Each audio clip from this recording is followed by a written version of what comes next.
താലിമീങ്ങളെ നമ്മൾ ഏറ്റെടുക്കണം, അവരെ നമ്മൾ പരിഗണിക്കണം, അവർക്ക് ആവശ്യമായതൊക്കെ ചെയ്തു കൊടുക്കണം. അവരിൽ ഒരാളെങ്കിലും വലിയൊരു ആലിമായി മാറിയാൽ അവരുടെ പരമ്പരയിലൂടെ ഖിയാമത്ത് നാൾ വരെ ദർസ് നടത്തുന്ന ഖുതുബ ഓതുന്ന വഅദ് പറയുന്ന ഒരു പണ്ഡിത വ്യൂഹം വന്നാൽ എരക്കലിന്റെ ജീവിതത്തിൽ അണമുറിയാത്ത പ്രതിഫലം കിട്ടാൻ പറ്റിയ ഏറ്റവും വലിയൊരു സഹായമാണ് ഒരു മുതഅല്ലിമിനെ സഹായിക്കലെന്ന വിശ്വാസം നമുക്ക് വേണം. വിനീതനായ ഞാൻ 10.5 വർഷത്തിലധികം ദർസിലോതിയിട്ടുണ്ട്. വെറുതെ പഠിച്ചിട്ടില്ലെങ്കിലും പള്ളി കുത്തിരുന്നിട്ടുണ്ട്. അള്ളാഹു ബർക്കത്ത് ചെയ്ത് തീരുമാറാകട്ടെ.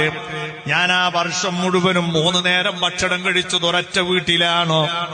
ഞാൻ ഒരു ഉസ്താദിന്റെ അടുക്കലാണ് ദർസിലോതിയതും. എന്നാൽ ആ വീട്ടുകാരൊക്കെ നമ്മളെ സ്നേഹിച്ചതിന്റെ കടുപ്പ് എത്രയാണെന്നറിയോ? സുബ്ഹാനല്ലാഹ്.